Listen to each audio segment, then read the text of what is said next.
And here we are, motivating you to live more creatively. I'm Rod Jones. And I'm Angie Jones. Welcome to the Thought Row podcast. Let's start with a motivational quote. What do you have for us today, Angie? I'm always anxious to hear these quotes. This is such a good quote. I think you're really going to love it.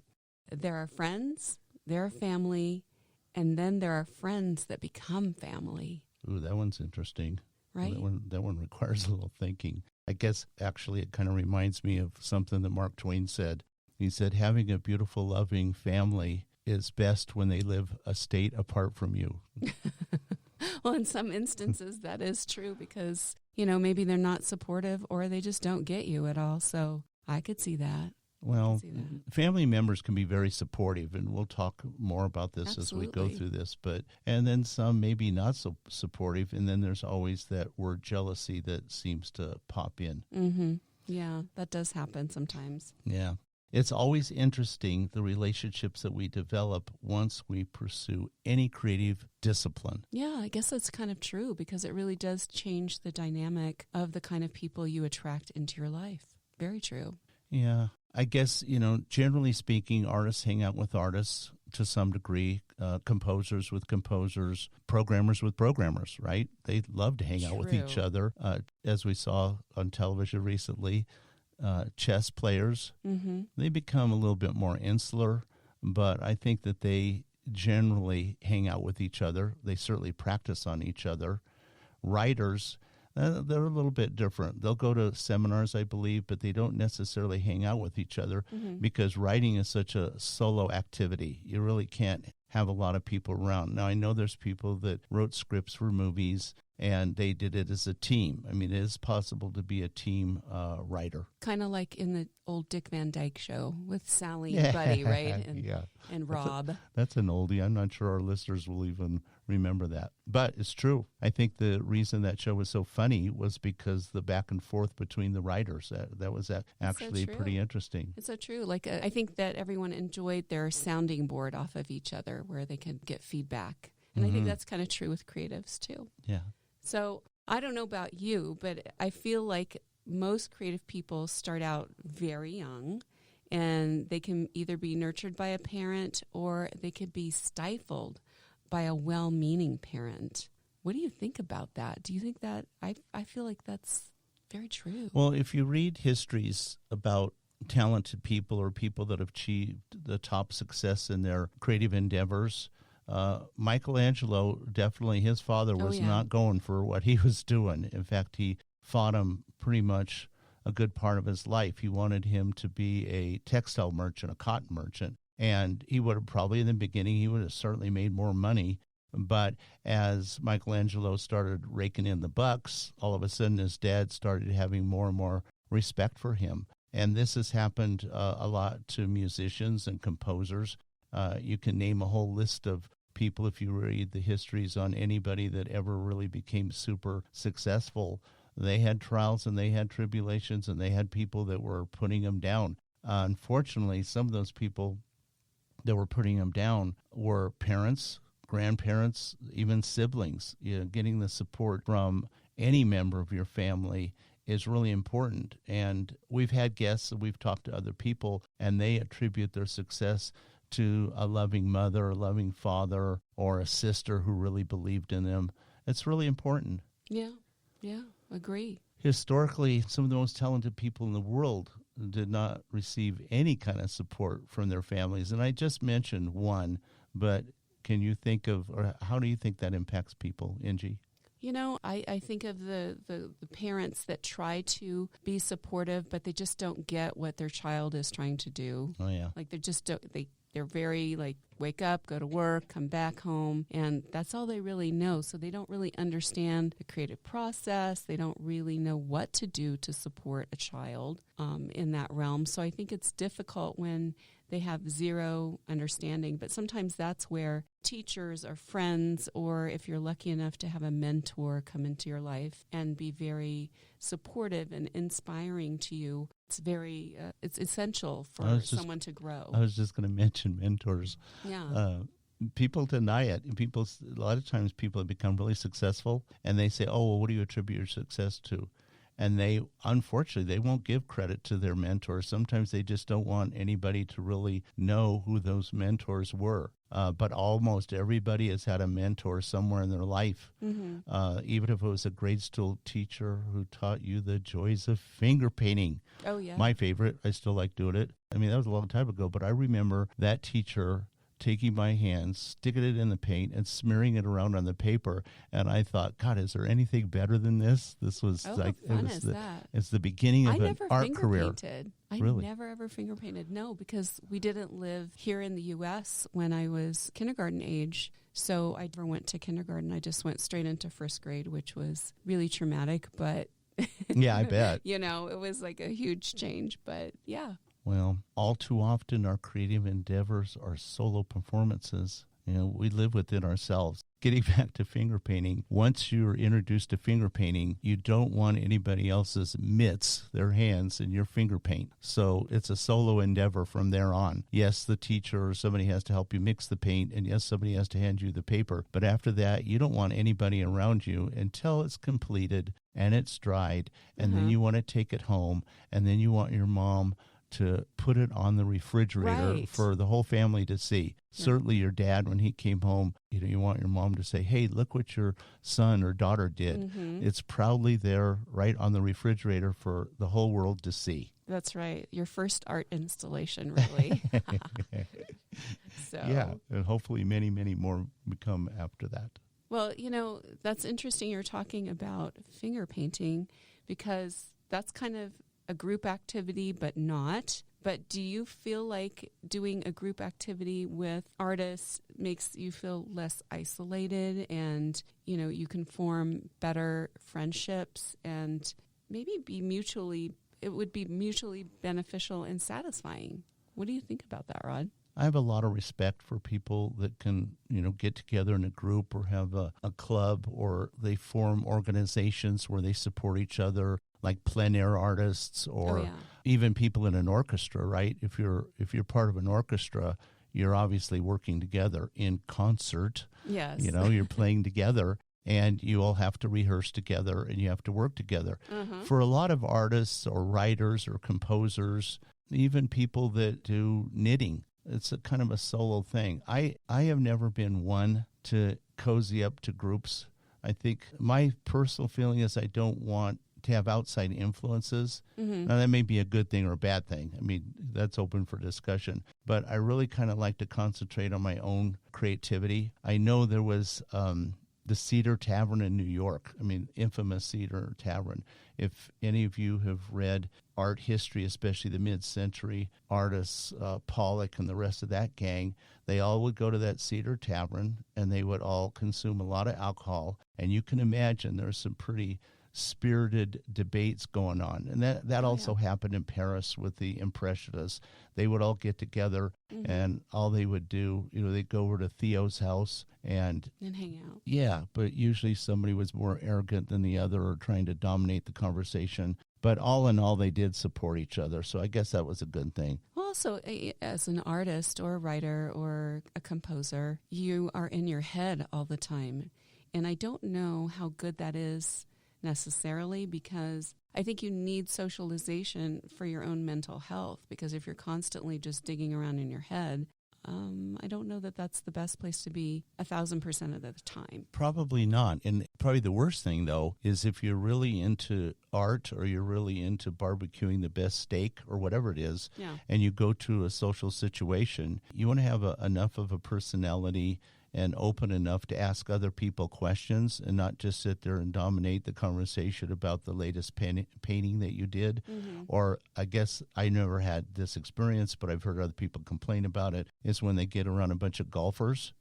All the golfers want to talk about how they just missed that putt on the 11th green or whatever it is. And I could imagine that could be quite annoying. We've all gone to... Well, if you're not into golf. Yeah, but if you've gone... Well, even the people who are into golf get kind of tired of it. I think if you're in a social situation, it's really important if somebody says, well, what do you do? And you say, oh, I'm a composer, I'm an artist, whatever. If they ask the second question, like, well, what exactly does that mean? Then you can start unloading and saying, oh, well, I paint this, or I write novels, or I'm a ballerina or I'm a opera singer or whatever. And then that's kind of an interesting thing. That would be a fun party to go to. Yeah, really. Can I go? If you had all those people there, it'd be grand. They're so cool. Grand. But what about alcohol? Oh, I was going to say how funny it is when you go to a party and at first everyone's very quiet and they're not really talking or they're really uncomfortable. And once the wine comes out or the alcohol comes out, then people loosen up and start voicing their opinions when it comes to creativity or their life. And like I said, with your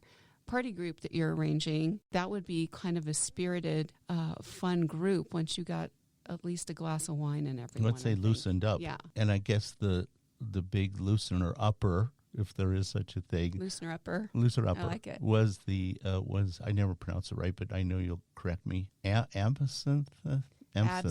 Absinthe. It's a weird looking word. I could see why it's kind of hard to pronounce. Well, not only that, I even bought a book on it called, The Green Fairy. You did. I forgot and about I never that. read it.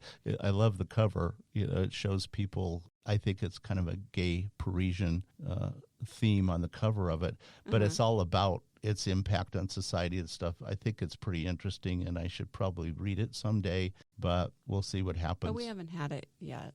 No, we've never had it to drink and probably never will. I would like to try it. Well, I mean, it's available at your favorite beverage store, I guess. Yeah. But don't get carried away with it because then you might want to cut your ear off. No. Well, no. It may have impacted Van Gogh. I don't know. He had a lot of it, so I don't think just one will cause that. I probably had that in a few other issues. Probably. But I want to mention great composers like Mozart. He wasn't afraid to party. Everybody knows that he was a party guy. Unfortunately, it probably impacted his health. But there is one thing that all those parties did for him. It gave him the opportunity to show off his talent, of course, because everybody wanted him to play. Right. But the second thing, it was a great way to network. I mean, parties do give you the benefit of networking, and I think that's why they tell artists to go to gallery openings. Mm-hmm. Now, you may be standing over in the corner all by yourself. You don't know anybody. Mm-hmm. You're looking at everybody's art. You're going, gee, I can't paint that well. But then you get in one little conversation with somebody, and then before you know it, you may have a friend for life. True, and back in Mozart's time, they didn't have telephones, social media, fax machines, or anything. So if you didn't go to a party, your socialization was very small because you were just around your family members and maybe, your local grocery or whatever that you dealt with every day. It was essential to do that, where you went to a party and socialized occasionally so you could expand your network of people. Which was probably a really good thing because we spend time on social media, promoting, communicating with other people, developing new friends. And we've developed some fabulous friends from all over the world just through social media. But, we're not pressing the flesh, as they say. We're not having the opportunity to shake somebody's hand. I mean, right now that's like taboo, but I miss that. I miss being in a group of people, especially when an attractive lady comes up and compliments you on your blue eyes. Yeah. Well, it makes you feel good, of course. Yeah, it just makes you feel good. So anyway. Of course. Socialization is really important. Don't dominate the conversations. You probably heard that your whole life. And you notice rather quickly if you do, all of a sudden you're standing back in the corner all by yourself. Well, hopefully not. Hopefully people are welcoming and you won't be socially shy or awkward and you can talk to them. But what about, we were talking about this the other day, what about artist co-ops? What do you feel about that? Because there are some galleries that I've seen that are opened up by a group of artists, or even they have like a paint shop or an art shop. Yeah. What do you think about that?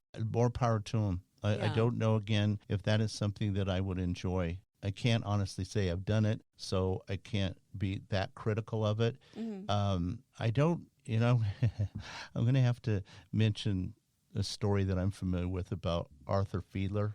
He was the conductor of the Boston Pops for over 50 years. And I thought it was very interesting when I read about him. He did not like hanging out with musicians. In fact, he was very vocal and very animated about the fact that they bored him to tears. All they wanted to do was talk about music. Mm-hmm. So what he would do, he very often would do this, even after a performance, and he was in New York and quite often in Carnegie Hall. he would go across the street or down the street, wherever he went, and he'd go to a fire station, and he hung out with firemen. He loved to hang out with firemen. That was his social network and his social group. Interesting. Yeah, personally, I would love to know what he was telling these firemen and what they were telling him. Were they telling him how much they loved waxing their fire truck? They probably talked about all kinds of random things instead of just music all the time. Yeah, I'm certainly not at that level, and I'm certainly not opposed to talking to artists. I mean, we do that on our podcast. And I have to admit, the podcast has put me in a position to where I've heard some very interesting things, and the people that we've interviewed, and I know we have others on deck, other people that we'll be interviewing. In fact, we have one coming up in this show that I think is going to be really interesting. And I know that I'll learn something from her. So maybe hanging out with other artists, starting artist groups, etc., it's not such a bad thing. I think It's all about compatibility. If you get along with that people, if they're not totally a peer group, but a good group of people that you can connect with, all the better. Yeah. So it's more symbiotic, and you're getting a give and take between each other, then it's a good group to be in. But that's true with any group, I guess. Well, today our guest is very involved in local artist community, and she's lucky enough to have a very supporting family. Tell us who our guest is today, Angie. Okay. Her name is Sonia Bublaitis, and she lives in England. Hi, Sonia. Welcome to the Thought Row podcast. Both Angie and I are very, very pleased to have you as one of our guests. Oh, hi, Rod and Angie. Thank you so much for inviting me. I feel very honored to be chosen. Hi, Sonia. It's so good to have you on the show today. How are you doing? Thank you. I'm very good, thank you. Good. Good. Thank you. Did you get any snow there? Yes. Yesterday, it was all white. It was such a pretty place yesterday. All the children were out building snowmen. Today, it's still on the ground, but it's not... we haven't had any more snow, which is a bit sad. Oh, how nice. I could do with a bit more falling. Yeah, I bet it's very pretty. I bet it's very, very pretty. It is pretty. Yes, I love it. Okay, so we always like to start our podcast out by asking the toughest question first. And so I hope you're prepared for this one, because this is a toughie. Okay, you ready? What did you have for breakfast today? For breakfast, right. I had poached eggs on toast. Oh, how nice. One of my favorites. Yes. I love it. I like that. So it's a light breakfast, isn't it? I think it's a nice start to the day. And good for you. Yes. And I assume that you had a cup of tea? No, I have to have 2 cappuccinos before I get going in the morning. And then it's tea. There you go. And then it's Earl Grey tea. So I do love my Earl Grey. Oh, sounds so wonderful. Well, I guess the next question is coming from Angie. Yes. I have to admit, Rod and I never pronounced your name correctly. I want to know, I know it is Sonia Bublaitis. I have to ask, though, what is the heritage of your last name? Right. So the Bublaitis comes from Lithuania. Oh, okay. So my husband's father, Philip's father, was born in Lithuania. So that's why we've got an unusual surname. It is. It's kind of unusual because of the pronunciation. Yeah, and yes, I have to admit, I've been calling you Sonia Bublaitis whenever I for a long time now. I go, oh, did you see Sonia Bublaitis' post? Yes. Yeah, I like that. No, it's Sonia, actually, the way it's pronounced as well. Sonia. Okay. Is it Sonia in the US? Yes. In the US. Absolutely. Right. Okay. Right, I've got you. So since we're a global community, it's important for us to know, what city do you live in? We know you're in the UK, but you live in what city are you in? Sure. I live in Leamington Spa, which is in the heart of Warwickshire. It's a very pretty part of the country, and we are lucky to have a castle close by. Oh, that's so nice. Oh, it's beautiful. You'd love it. The grounds of Warwick Castle are so beautiful, and I love to go there and sit there and sketch there in the grounds. It's so pretty. Oh, how nice. And we're not far from Stratford-on-Avon, where William Shakespeare was born. The Bard. So the Bard himself, yes, and I was born in Stratford. Oh, okay. Oh, really? Yes, definitely. So It is a beautiful place because it is called the heart of England. We're right in the Midlands, West Midlands. So when you were very little, did you get to, were you an actress at the Globe? Oh, I wish. I never aspired to do anything like that. I did some school plays, but nothing professional. No. Well, I know that when you post on social media, you seem to have a lot of artist friends, and you're doing a lot of things at the Leamington Spa. And have you in the past painted with any of them or created art with them? As a group. Mm-hmm. Well, Leamington has a thriving artists community, which is wonderful, and I've lots of artist friends, but I haven't painted or created art with them as yet. Mm-hmm. But last year, over a coffee with 4 friends, we got talking and we decided to become a group of artists who exhibit together. Mm-hmm. And we've chosen the name Art Pool. Oh, nice. Oh, nice. Thank you. And we were looking forward to exhibiting then as a group at the Warwickshire Open Studios last year. But of course, because of COVID, it had to be cancelled. Oh. But the Open Studios event is a big event, and this year it will be their 21st anniversary. Oh, lovely. So we're praying it will go ahead this year. We'd love to sort of really get all our art upon the walls. We're very different styles, but we all get on so well. It's wonderful. That's really nice. Well, that kind of leads to my next question for you is how has the art community helped you? Do they support your creative process? Yep. Definitely. I think right from the beginning, once I'd started painting and think, well, I'd see if I can see what happens, because I'd like to meet some other artists. I decided to join the Leamington Studio Artists Society in Leamington, where I had a chance to exhibit work for sale. And putting art on a wall for people to like or dislike it's fairly daunting, I find. Mm-hmm. But everyone was so kind and helped everyone out. They're very kind. And I enjoyed some sales, which boosted my confidence. That's so nice. When you were... Yes, thank you. I have kind of a follow-up on that because of something you mentioned. Yeah. When you place your art on the wall, and then everybody has a chance to, as we say, gawk at it, take a look at it, understand it. I do understand. Do you take? I mean, sometimes we all face criticisms. How do you handle if you get a criticism? Yeah. How do you handle that? Yeah. Well, in fact, I did. When my mum and I had a joint art exhibition, we had 2 separate rooms, and one guy came into my room and he looked at my wall and he said, don't like this. I prefer your mum's art. And then he looked at me and he paused and he wanted to get a response from me. I just said, fine, art is subjective. It doesn't worry me at all. I paint what I love. And if you don't like it, that's fine. That was a good answer. It doesn't worry me. That's a good answer. But he went away looking a bit down. I think he wanted to upset me. It felt like that, there are those out there that I think they're unhappy with themselves and they want to stir the pot a little. So I think agree. you handled that so diplomatically and with no emotion. So he got nothing from it. It was perfect. Exactly. I thought, because normally what I say, my face tells everything.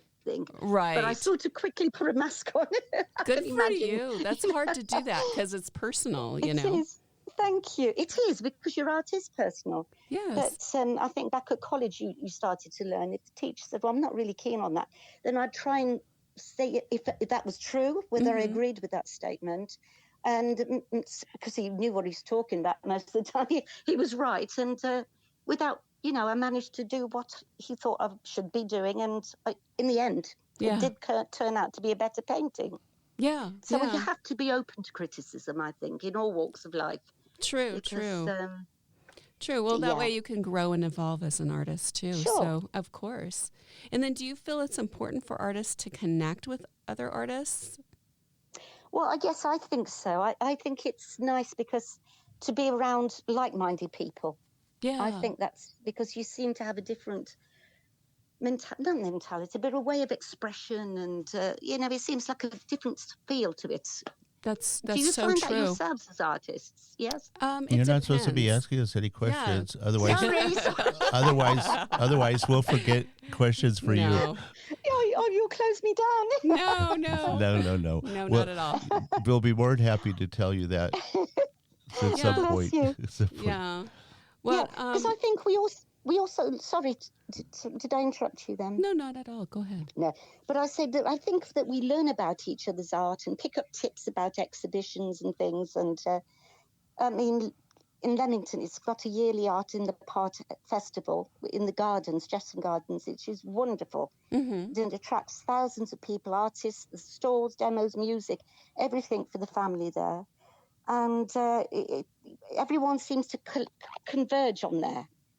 And in fact, I created a log canvas, a slice of a log that I sanded, primed and painted. And it's now in situ in the gardens. And I created it to mark the first event in 2014. Well, that kind of leads to my next question for you. And okay. And I thought you gave a brilliant answer. And this one is,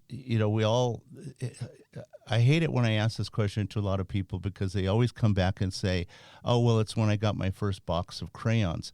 But my question to you is, is when did you first have the ambition to be an artist? What triggered that? Yeah.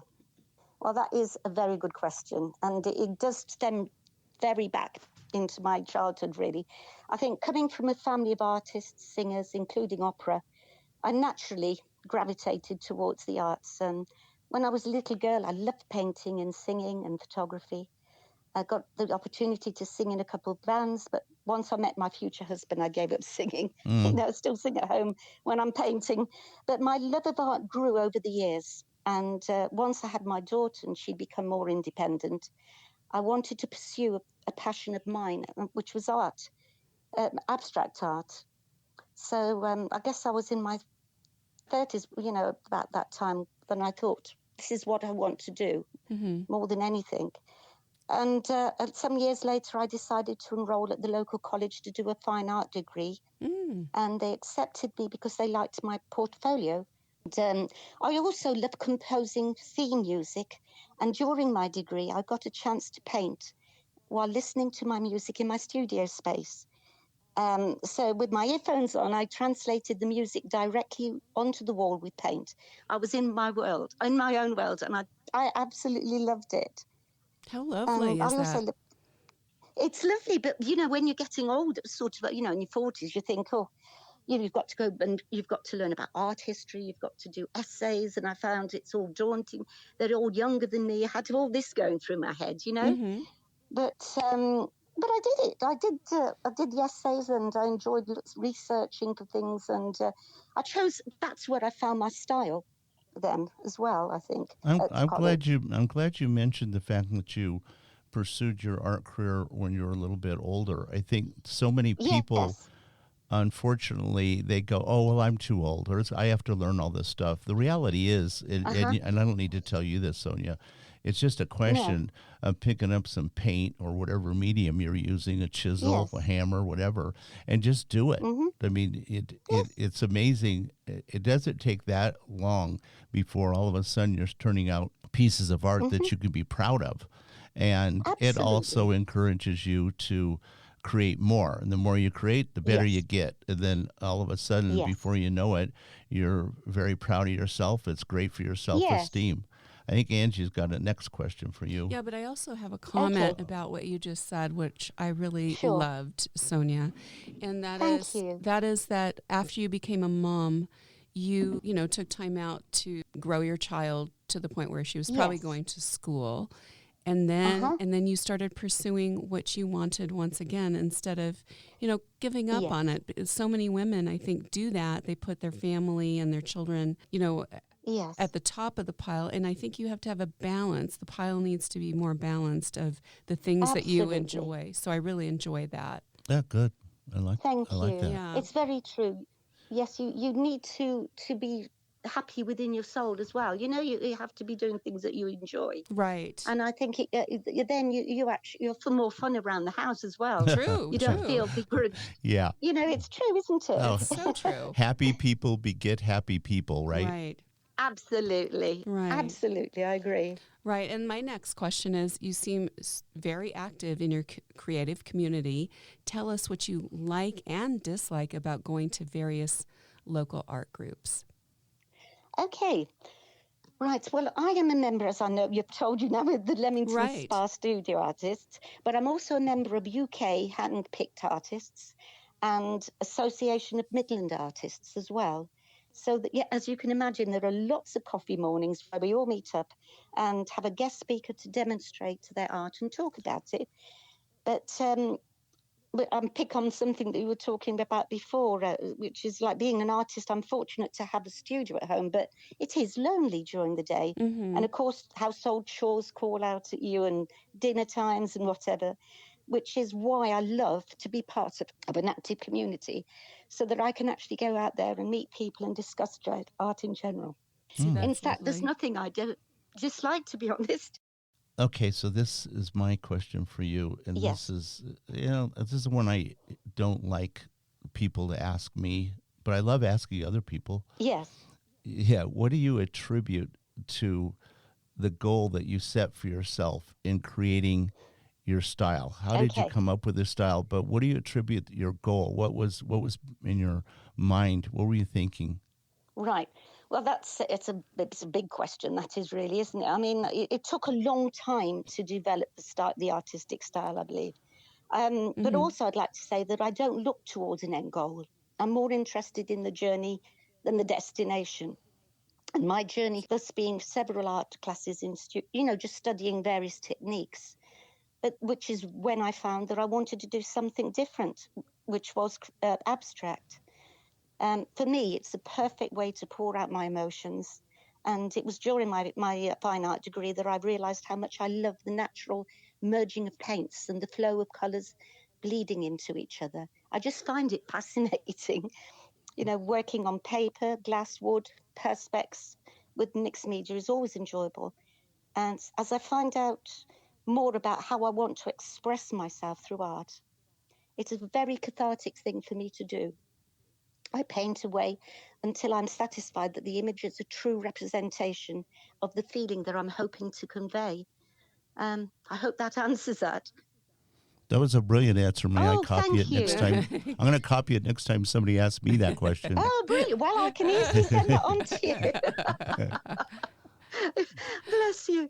But it really is all of those things. It does take time. And I think sometimes people think, I can't paint because my painting doesn't look as good as so-and-so's, or I should be doing better than this. And they do put themselves down too quickly. They're not enjoying it. And art is to be enjoyed.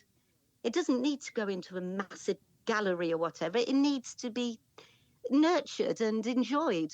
And I think when it comes out that way, people buy it because they can see your true, it's from you, isn't it? It's an extension of yourself. Absolutely. That is so true. No, you articulated that beautifully. Oh, thank you. It was right on.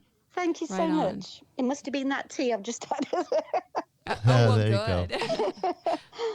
This is the what you just answered is the perfect lead-in to Angie's next question. Right. And I would like to know, what would you like to be best known for? Wow. That's a hard question. Definitely. It is. I would like to be best known for being a good daughter, wife, mom, and grandma, and a person who truly cares about people, animals, and the environment. One of my favourite times as an artist when I was in artist in residence at the local primary school that my grandson attended, I loved teaching art to the young children as they were little eager sponges working away so happily on their art. And I was asked to be the project manager and help design a layout for a new prayer garden for the children at that time. So it was a place of quiet where they could sit and reflect. And between us, we all produced lots of religious art. And Bishop Kenny actually came down to bless the garden. Oh. It was in the local newspapers, and the children were so excited about it. But another exciting fact, and I think this really ties into what you want to be known for. It's not probably won't be now, but a lot in the future, is that a time capsule is buried in that garden, the prayer garden, to be opened up many years from now. And inside there are photos and messages to the reader, some of the uniform, and the school's ethos is explained in there. But personally, I am delighted that there is a photo of me with my grandson Josh in there too. So Nice. How nice is that? I'm so excited about that, So God knows how many years down the line that will be that they find it. Well, that's your legacy to some degree, that and all your artwork. I know, Sonia, we met on social media, and it's probably a few years ago now, and Yes. often you would make posts showing your mother's art, photographs of you and your mom together, Yes. Her birthdays. I think both Angie and I, we started to really know her through you. Oh, and then bless. you shared some nice comments that she made back to us, like when we Yes. wished her happy birthday and all of Yes. that. And I know she's passed on, and I know that Yes, it's been I really rough on you, and Very. understandably so. My parents have passed several sorry. years ago, and I thank you for that. But the thing I want to say or talk to you just a little bit about is I always got the impression your mom was quite a talented artist in her own right. Yes. And that's yes. probably why when people went into your room and her room, they probably looked at your room and go, "Are you kidding me? Your mother's room is so much nicer." Yes. Oh dear. Well, it's true. I just love it. The thing that made me feel really good when actually both Angie and I, when we got to see your posts, see you guys together, Yes. you, your mom, and your daughter, I believe her name is Julie. Yes, that's right. Yes, yeah. And so the three of you, the three musketeers, if you will, I thought it was very special, the Thank relationship that you had Thank with your you. mom, you and your Absolutely. daughter. Yes. But I also really appreciated the fact that you and your mother supported each other artistically. Yes. She was really quite an artist in herself. Very but much. What do you think the big takeaway or the one thing that you learned from your mother? And I know there's a lot of things you learned from her, but let's just concentrate on your artistic endeavors. I don't know. Well, she taught me so many things. I've got so many things I could tell you about her, but I don't know how we're pressed for time, or is it we painted together. She taught me to keep house, gardening, what an amazing cook. But the biggest legacy to me, I think, was to teach me to be kind, forgiving, and to follow your dreams. And she was always, loved my art. She was always saying, "I really love that, Sonia. That's going to go far, that one." She always supported me and made me. And if the colour wasn't quite right in the place, she'd say, "That looks a bit too dark there. I'd lighten that up." And she was right, because she knew. But any time that somebody, when she read these comments about her work, she wouldn't believe it. She says it can't be true. She never realised how amazing she was. She really didn't. Well, we saw how talented she was. She was such a talent. Yes. Such a talent. And I think that we get a good impression of your mom. Yes. When we talk to you. Yes. Yeah. Well, Definitely. she was self-taught, my mom. Oh. Yeah, except, as you say, we're extremely close. But I encouraged her to come out with me after losing my dad. She lost my dad quite young. And so that we could share the love of art together. So I says, "Oh, Mum, I don't want to go there on my own. If you come with me, get you out of the house, and it's company for me." But it became very apparent in each class she didn't need any lessons. She would work happily away on her own. But Right. in 2017, we had a joint mother and daughter exhibition at East Lodge, and it was a success. It was really lovely. And of course, Mum's was all the seascapes, landscapes, Venice, Warwick Castle. And I used to love sitting there and just be in awe of her work and listening to the lovely compliments about her. And my mum shed a little tear of joy, I'll never forget that. And she used to love singing and dancing. Did I tell you that she sang a lot as well? We really appreciate you sharing that with us, and you are very, very fortunate. And I think Angie has something to say. Yes. Well, yes. thank you for being so honest and genuine with your stories and your experiences with your mom and with the art community. Yes. And you are so knowledgeable, but I really got the warmth and the friendliness from your conversation, and I think our listeners are really going to enjoy it as well. Oh, I hope so. Thank you. Can I tell you one thing? I was really proud of my mom that she achieved. Of course, we'd love to hear it. She loved singing and dancing, and I used to go and watch her perform at clubs. I used to do singing as well, but as I told you before. But my mom was a beautiful voice. She sang in Spanish, Italian, and English, But she won a heat at a singing competition at the Spa Centre in Leamington, and she was given the opportunity to meet Richard and Judy. They're daily show hosts on the BBC. Sure.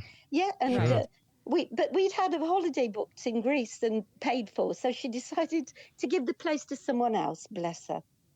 Oh, wonderful. I know, she was so good. She was very religious, and we went to church together, and she was a beautiful, kind, loving, compassionate, funny, and a joy to be with, and I'm blessed to be a daughter, and I hope to continue to make her proud of me. I'm sure well, you already are. Yeah, thank you. It's hard to break away from our conversation with you because you're so delightful to chat with, and you're such an you're a very honest, decent person, and thank you. And we are both Angie and I are very proud to know you. Oh, likewise. You've made me warm my heart. Thank you. But I have to say, it's been a real pleasure speaking with you, and we're both looking forward to speaking with you again. Thank you so much. Thank you so much to both of you for this wonderful opportunity. It's made my day. I've been looking forward to it. Oh, well, good. You're very welcome because we enjoyed having you on the show. Thank you. Thank you so much. Okay. All right. Bye-bye, Sonia. Okay. Bye-bye, Rod. Bye-bye, Angie. Thank you. She definitely was a great guest and had some good ideas on how you can incorporate a community into your art process, and how having a supporting cadre of creative friends is so important and vital in your life. I couldn't agree more. Next week, we're going to have a surprise guest, so stay tuned. Yeah, a surprise guest, so stay tuned. I know you'll enjoy what this person has to say. I'm really glad you tuned in today. We hope you enjoyed the thoughts and ideas we shared with you. We post a new podcast every week, so remember to subscribe wherever you listen to podcasts so you don't miss an episode. So it's bye for now from my husband Rod and I, wishing everyone a great day.